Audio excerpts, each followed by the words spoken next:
Hello everyone, welcome to this lesson about the standard All of Me. It's part of my series Learn Every Jazz Standard with Christian, where I'm alternating between standards that are played in gypsy jazz and standards that are played in straight ahead jazz. And last time we did It Could Happen to You, which is a straight ahead song.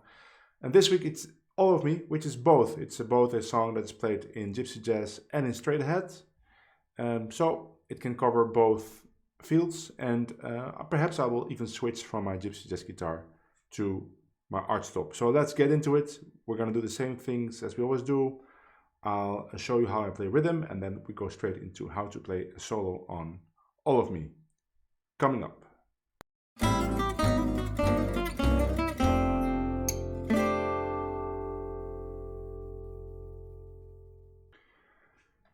So, All of Me is a tune that most people actually know, so I won't spend too much time on the rhythm. In fact, I made a lead sheet with the chord diagrams as I play them, and I'm not going to show it in the screen this time because it's so small you can't even see it. If you want to view that document, it will be uploaded to my, or it is already uploaded to my Patreon. Link is in the description, and then you can find all the tab that you will see in this lesson, and you will find the tab for all my other videos, and you will find the lead sheet, or it's not a lead sheet, it's a chord diagram sheet with the exact voicings. I play them with chord diagrams. So let's just go over the song quickly, the way I play rhythm, the way I think about the harmony to remember it, because that's also the point, right? We want to learn how to remember these songs so we don't have to read them. So the song is in C. Let's start with C6, and I'll just play the whole song once through. 1, 2, 1, 2, 3, 4.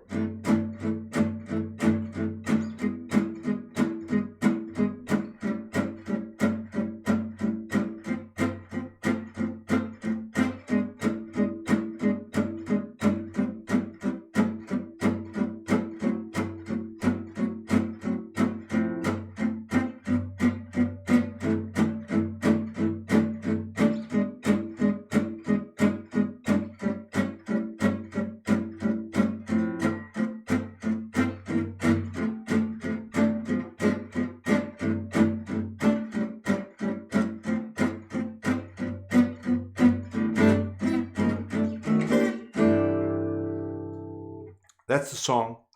Okay, so how do I remember it? So the first thing you have to remember is the first two chords, right? It's C to E7, which is not very common. But then from E7 onwards, it's quite easy if you know the circle fifths, and you should know that. If you don't know the circle fifths, just look it up. You can memorize it with a rhyme. It's not a rhyme, but where you have a word for each letter. I don't know those because I just memorized the notes, the note order. Whatever you want, just learn those 12 notes in that order, because if you know it, then from the E7 onwards, it's just a circle of fifths.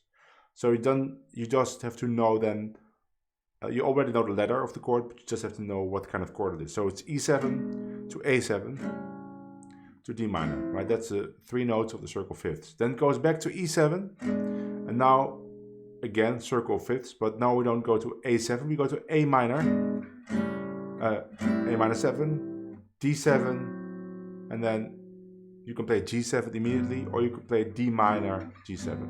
So to review, C, we have to remember E7, then we go circle fifths, A7 to D minor. We go back to E7, and now we don't get A7, we get A minor, D7, 2-5, second half, C, E7 same, A7 same, D minor. And now the last 8 bars might seem complicated, but it really isn't. We'll get to it when we discuss soloing. It is a chord progression that is often referred to, especially in gypsy jazz, as Christoph changes. I don't know why. Oh yeah, I know why. Because Christoph refers to the song Mr. Christopher Columbus, which has the parts of this progression all the time repeating. So it's 4. It always starts on the 4 of a key. So we're in C, so it starts on F. And now there's a couple of variations, and the most common variations is that the second chord is a diminished chord, half step up from the 4, so F sharp diminished, or it's the 4 minor, and in this song it's 4 minor, so we get F, F minor, and then we go back to 1, C, 1, 6, 2, 5, basically, 1, C, A7, 2, 5, 1, so 4 minor, 1, 6 as a dominant, 2, 5, 1. So if the other variation would be 4, F sharp diminished, 1, and then it's the same. So maybe now you're saying, well, you're talking about variations, but these are the only 2, but that's not true. There's other variations. For example, I won't go over them, but the end of It Had to Be You is another variation, which is slightly different, or the ending of All the Things You Are is also Christoph changes. Yet again, another variations, and all these variations are somewhat interchangeable, right? You could play All of Me with the F sharp diminished instead of the F minor, but most people play F minor. So let's stick to that. So one more time, play the whole song, and I will yell the chords. C, E7. Now get circle fifths, A7, D minor, D minor 7, E7 again. Now we go to A minor, D7. Now we get D7 or 2-5, 2-5, G minor, D minor, G7, C, E7, same as the first half, A7, D minor. Now we get Christoph changes. F. Now before the F, I like to play C7, so I play 1.5 bar of D minor before. 1, 2, 3, 4, 1, 2, 3, 4. You don't have to do that, I like it. So D minor, Christoph changes, minor, 1, 6, A7, 2, D minor, G7. That's the song. It's pretty easy, you probably already know it. If you don't know it, now you know how to remember it. And also a good excuse to learn the circle fifths. Let's get to the solo part. How to play a solo on this song. And as usual, I have some phrases that I basically played a solo myself, and then I transcribed it, maybe made the licks more suitable for this lesson, but basically it's a solo of mine, 2 courses chopped up in different phrases. And the nice thing is when I do that, then because I always think about the Van Hemert system, which is my fretboard system, then all the phrases will also follow that that model. So it's easy to understand if you already know the Van Hemert system. If you don't know it, I won't explain it completely in this lesson because it's too long. I will link a video in which I explain the principles. But in this video, I will refer to my system and how the licks are categorized within that. So let's start with the first 2 bars. It's a phrase from C to E7, which is not a thing that is, or 2 chords that are usually played right after another. So it is our job as solo players to connect them. So this phrase connects them. It's starting here, which is the 5th position of C in the Van Hemert system. So it starts on the 5th position of C, and then we play this phrase. 1, 2, 3, 4.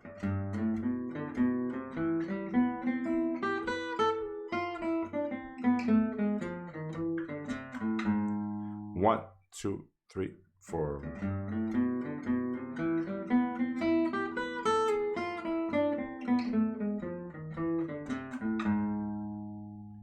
So, but not much to say. The first bar, this is basically outlining a major 7 arpeggio. Not important, just a nice lick. Then I play, which is it is in my video called Gypsy Jazz Loops, which I will link. But it's a Phrygian dominant scale of E7, which is also not important. It's just a nice phrase. But maybe the main thing to notice from this is that up ascending, I'm playing a arpeggio, a phrase based on arpeggio, and downwards it's more scalar. So let's focus on the guitar only. And then the end, I go to the white position, which is when there's a gap between my first and second finger, and I only play with 3 fingers. But of course you could also play, if you like to keep your hand in closed position, which is 1 finger per fret. I like white there, because then I just have to stretch back with my first finger, and then I can keep the rest of the fingers, my fingers on the same frets.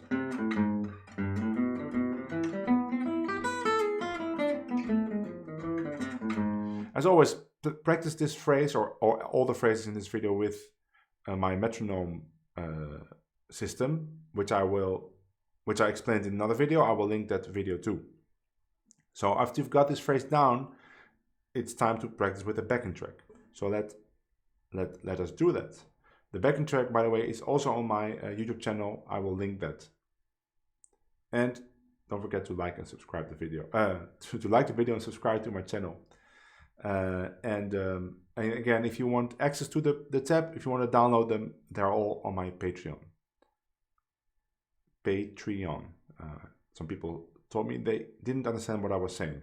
Patreon. And the link, if you don't know what it is just a site which to which you can contribute to help content creators. And if you contribute to the site, you get something in return, which in my case is all the tabs of all the videos, which is by now must be more than more than 100 pages of tab, neatly categorized per video with the links to the videos on my channel. So here we go. First phrase with the backing track. 1, 2.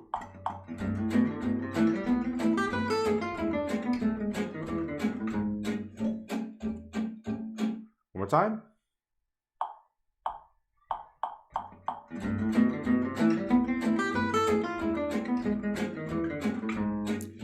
Now, like I always say, you can start these phrases early or late. You can always shift everything 2 beats in time, even though then maybe some notes will still be from a previous chord, or you will play the next chord too early, but that is nice. You don't have to exactly be at the same time with the rhythm section. In fact, if you start this phrase on the 1, you will be earlier on E7 than the rhythm section, which is just a nice effect. But let's try this phrase 2 beats too early. So I'm going to start on beat 3 of the up bar. 1, 2.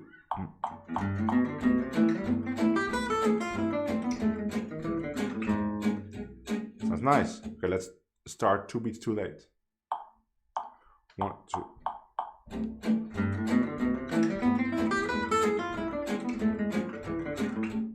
So the only thing is then the last note of the G sharp will be on the A7, which is not a nice to play. So then you would have to stop the phrase a little early. So you would play 1, 2, 3, 4. Maybe stop there. Let's try that. So I'm gonna start 2 beats too late and stop on the E.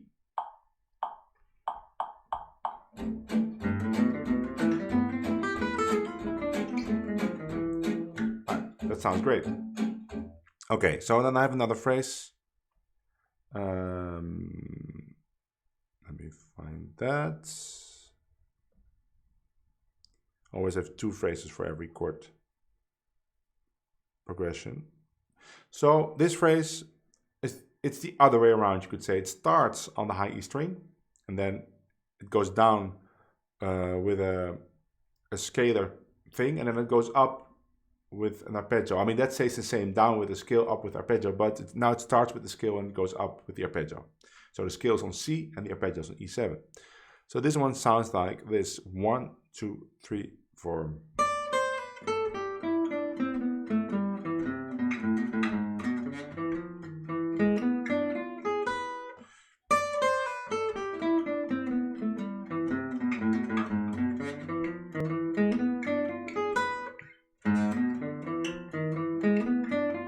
See that the part on E7, which basically revolves around the G sharp diminished, I play in white position.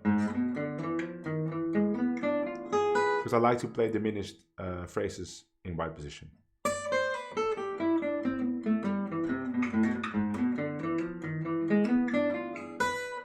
What else can we say about this?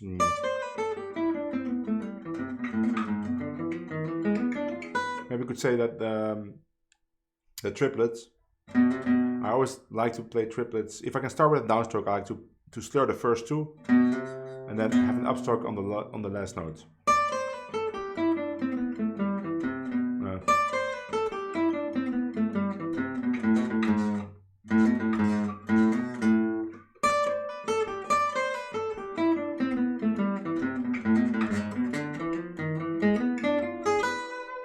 So let's do the same thing. Let's play this with the backing track.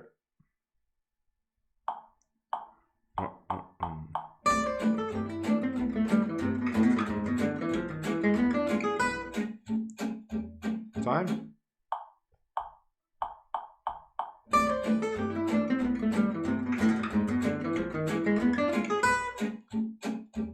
Let's start 2 beats too early.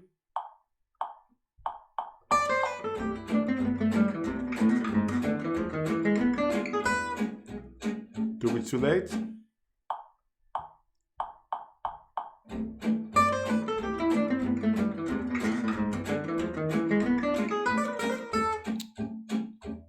Nice. Let's go to the next phrase.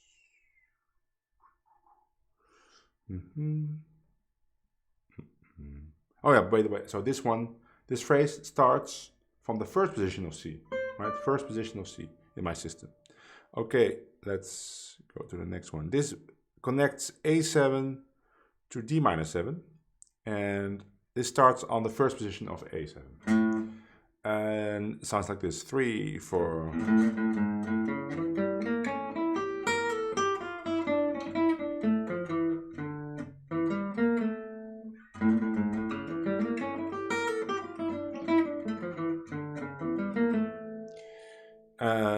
So this would connect, for instance, to the lick number 2 we just played.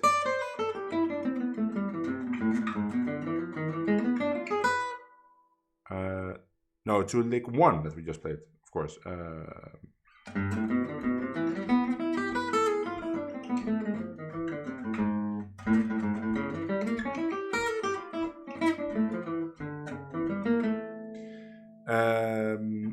I heard some noise from my computer. Maybe turn the volume off.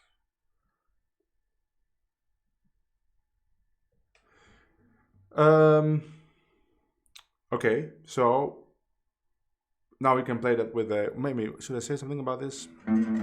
Diminished. It's just a nice phrase. I don't really care about what it is. It just sounds good. That's all we have to know. And we have to know it starts on the first position of A7, right? If you want to play it in other keys, let's say we have to play it from B flat 7 to E flat. Now let's do D flat 7 to G flat minor. So then we have to find first position of D flat, which is here.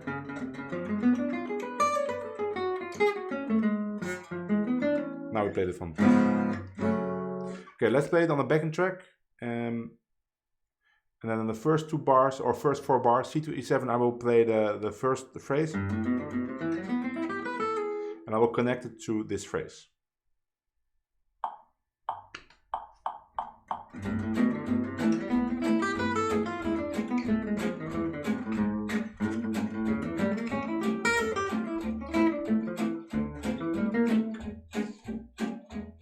Let's start the whole thing 2 beats too early.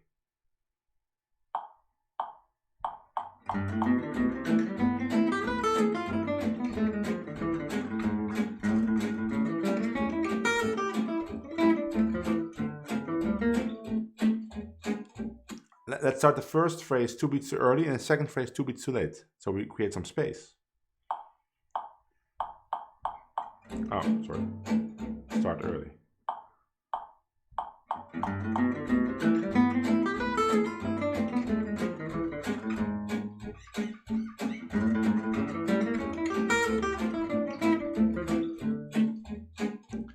Now let's start the first beats 2 beats too late and then the second phrase 2 beats too early. That means that I have to skip some notes from the first phrase.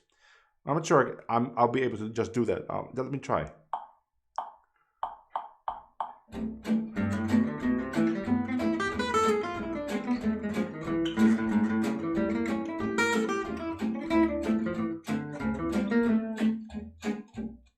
I think that was correct. But you see, in the end, it doesn't really matter if you are completely aware of that. Just be aware of the fact that you can displace these things in time, and then you will see where you land, and then you just adapt. You could change the rhythms too. You don't have to play these exact eighth notes, or like they're written in the tableau. Let's say I want to be creative with the phrases.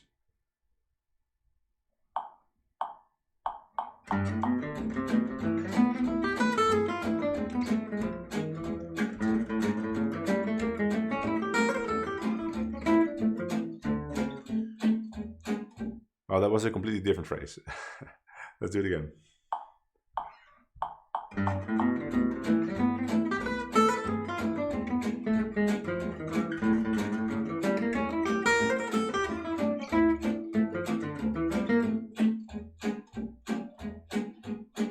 Just experiment with it. Okay, next phrase. Yeah.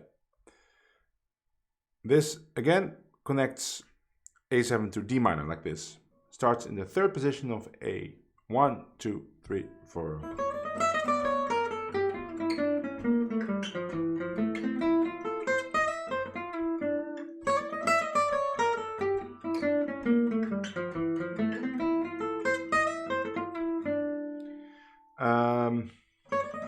So the triplets in the beginning you could also do. It's a nice effect. On art top maybe it sounds even better.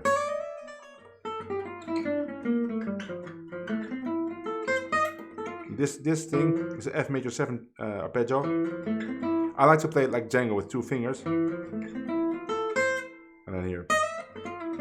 But of course you could also, let me see. Stay here and maybe do,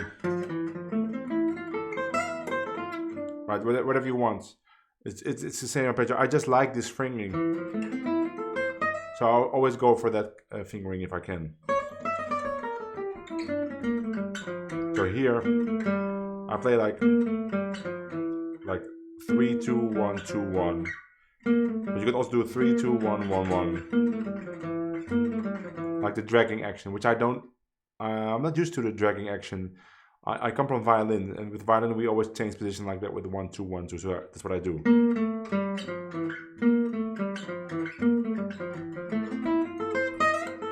Or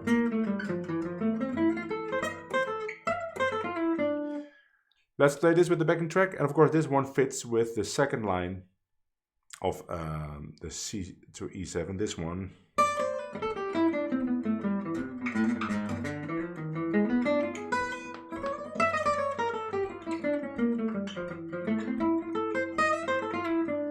But of course you could play it after the first line, I think.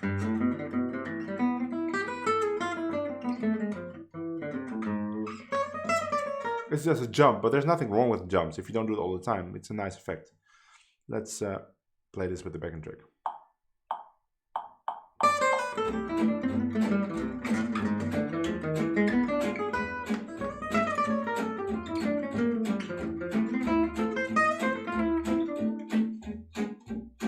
So I played the phrase 2 beats too early.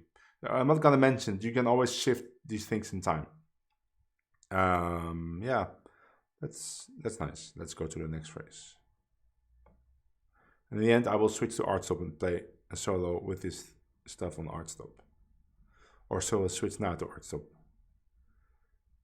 When I switch to Artstop, people that are partial to gypsy jazz complain because they want to see the gypsy jazz guitar. When I play gypsy jazz guitar, people that don't like gypsy jazz and only like Artstops. So you can please everyone. So now I'm gonna switch.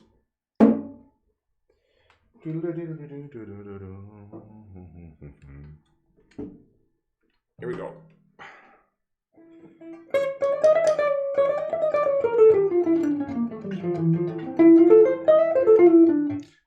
Let's play this phrase on Artstop.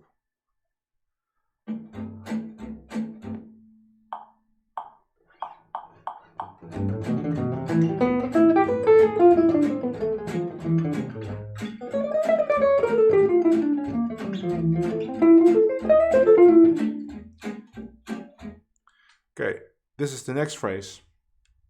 It's again from E7 to A minor 7. 1, 2, 3, 4.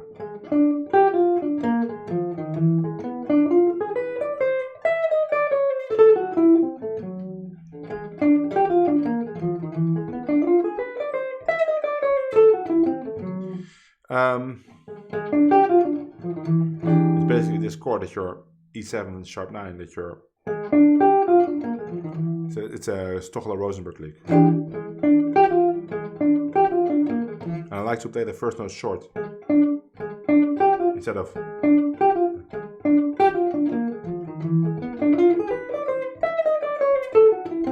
That's an A minor 6 arpeggio.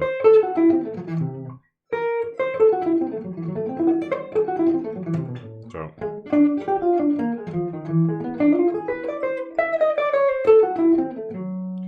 Let's play that with the backing track.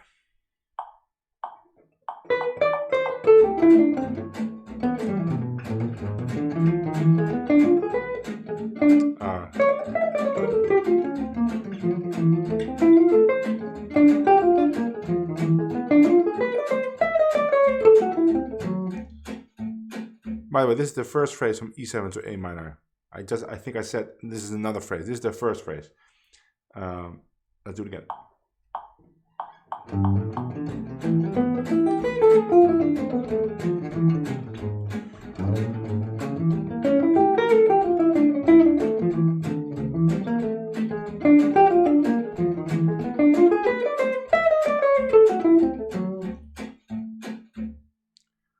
Pretty cool, I think. Next one.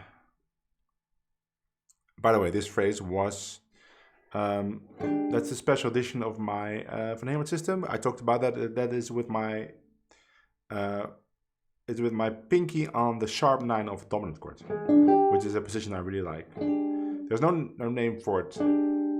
But you could, if you want to give it a categorization in my system, it would be called B.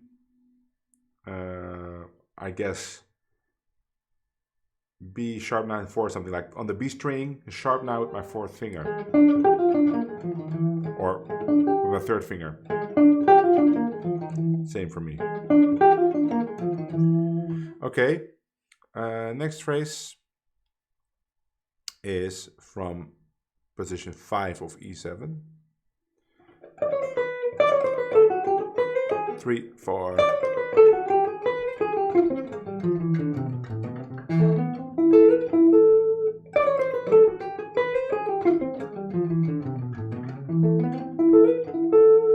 So downwards, it's again, or again, F minor, which is something I really like to play on a E7 altered sound.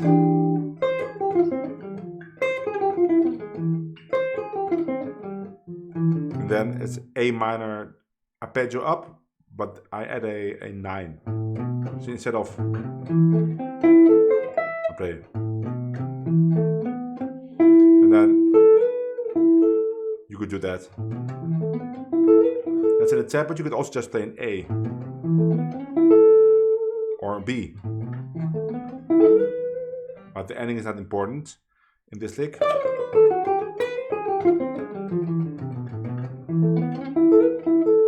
Of course, you could also just play an A minor arpeggio up.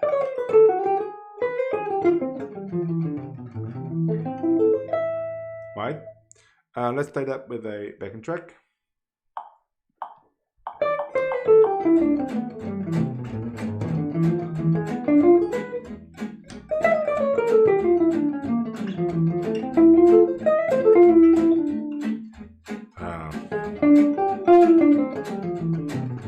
I missed it. One more time.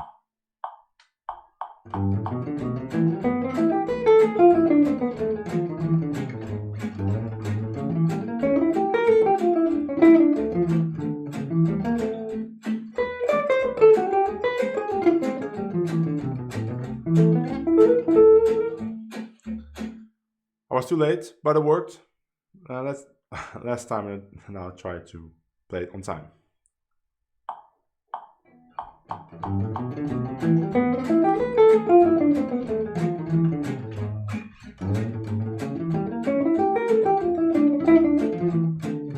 Here we go.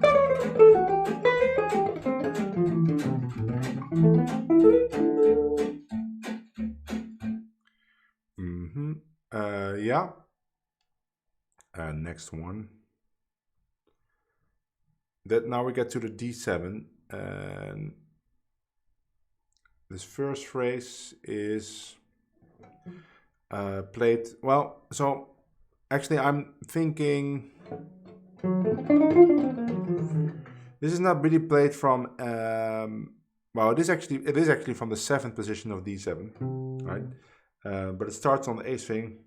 And this is something I like to do on dominant chords. Just find the 3rd on the A string and play this kind of phrase, which is just a diminished arpeggio with a note in between the C and the E flat, the D here. And I can do it with every dominant chord. Like let's say it's F7, I find the A. Right? That would be B flat 7. So here's D7.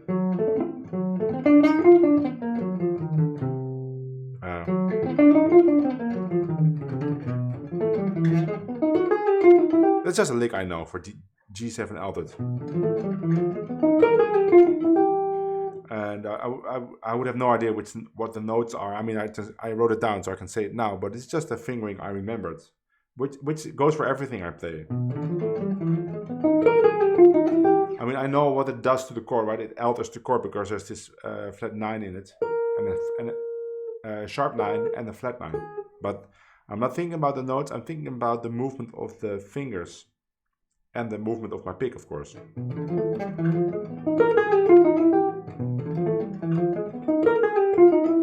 So the whole thing, 1, 2, 3, 4.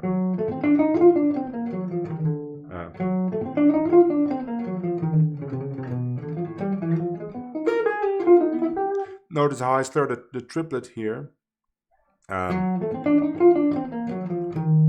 Because I cannot end on a downstroke on triplets, because if I would alternate now, I would be up. And I don't want that, so then I slur the note before, and then again the last note of triplet is up, so you get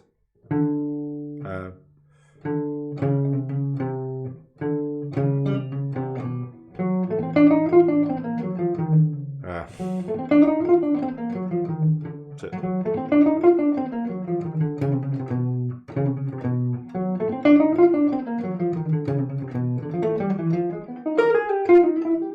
At least that's what I think I want to do. It's kind of subconscious the way I play those triplets. Because I got some questions about how do you slur them, but that's basically what I want to do. But I'm not sure I would do that every time. I should do it. So now I did it differently.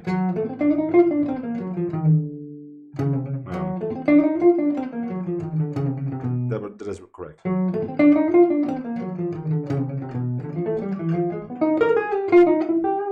Let's play that with the backing track. I will yell when I play it.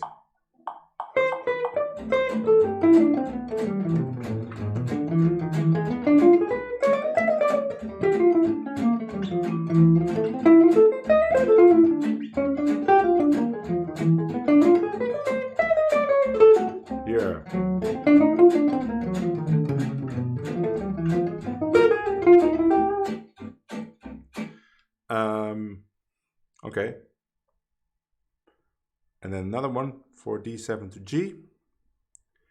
And again, starts on the 3rd of D7, but here, and this is from the first position of D7, but starting on the G string. Well, this is just that will be officially what it is in my system, but the way I think about it is, I think about this A minor arpeggio, which is something you can play on D7, right? A minor, 7, D7 is basically the same. And then I just play one note before it.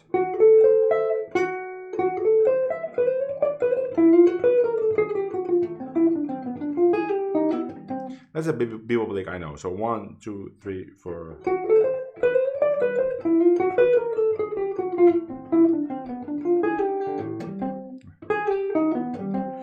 Watch the way it says here. You could do that too, but you could also slur the complete triplet. So you end up on the C.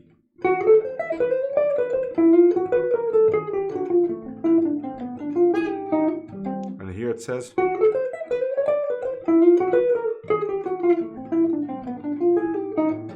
Both are possible.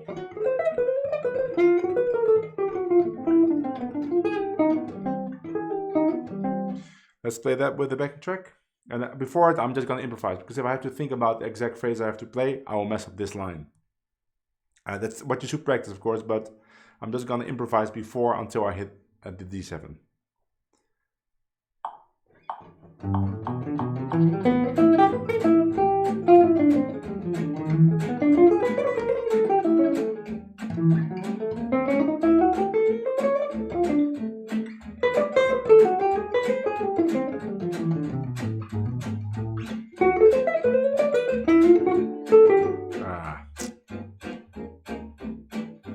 Let's do that again.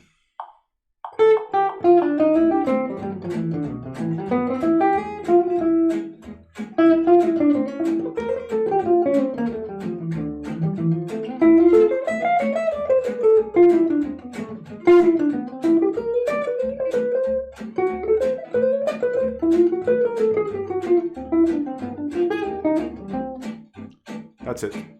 Okay, switch back to the gypsy jazz guitar.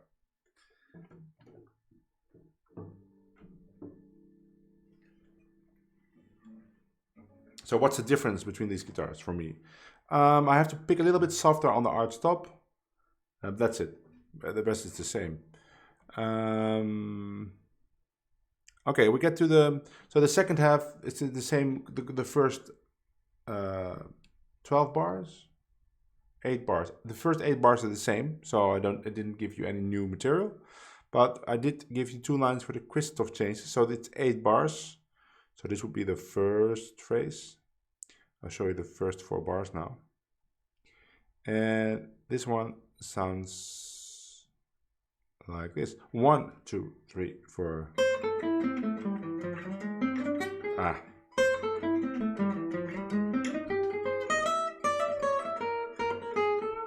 That's the first 4 bars.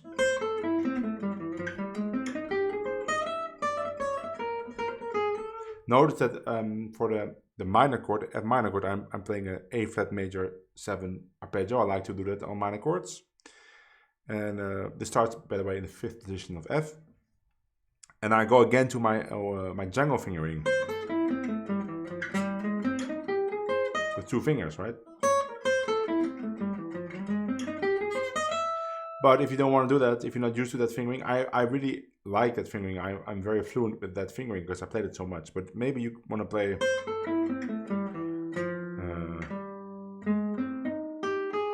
but you could do that instead of... But to me that feels much more uncomfortable.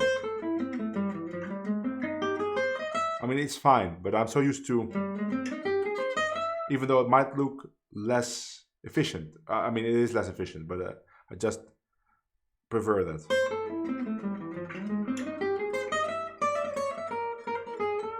Then we get to the second 4 bars.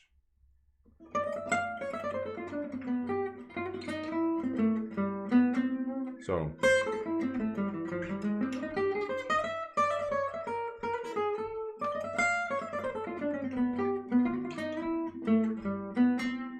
very gypsy jazz kind of phrase. Let's play the whole song, and then I'll play this at the end.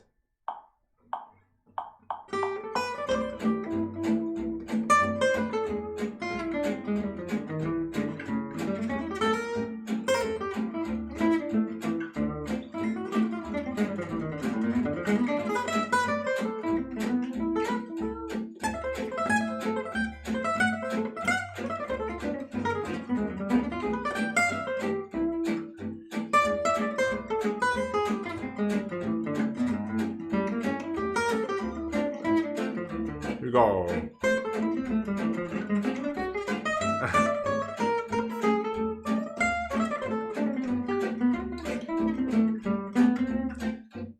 I was just telling you about how comfortable I am with that fingering, and then I mess it up. Gonna happen. You heard how it sounds, right? Okay, let's go to the last phrase of this lesson. It's another Christoph chains lick. Starts with triplets. Might be difficult if you're not used to it, but just practice it. I find it pretty easy. Of course, I say that now, and then I will mess it up later. Oh, you won't. You're not seeing it. There it is. And now, yeah. So 1, 2, 3, 4.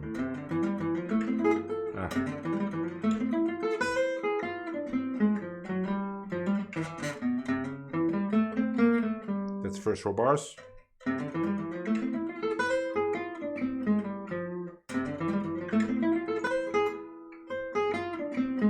That's the F minor 6 arpeggio.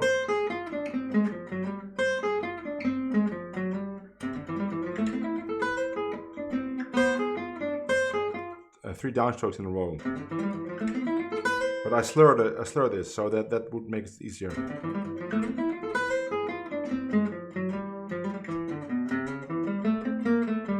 Then the second 4 bars. So we get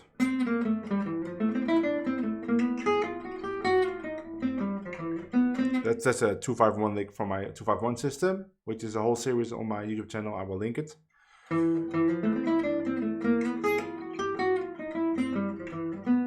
So the whole phrase.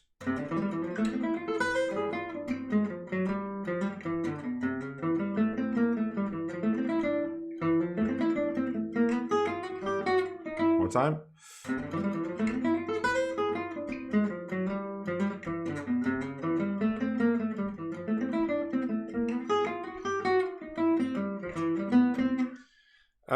So the first one.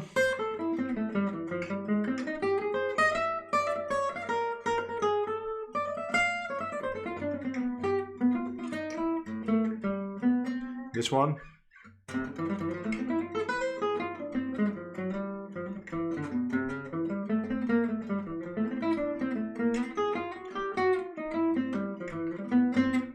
Let's play full chorus.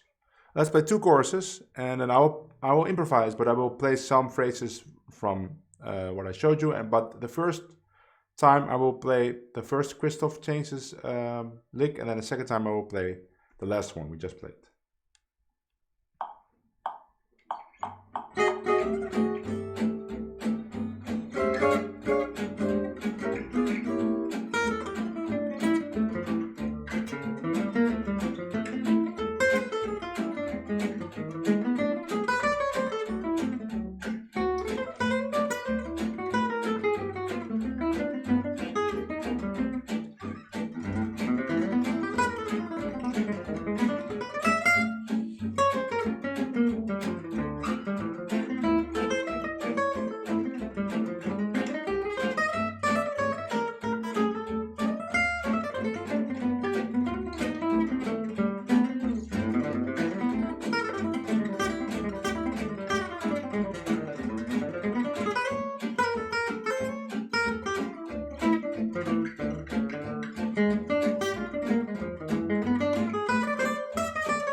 There you go.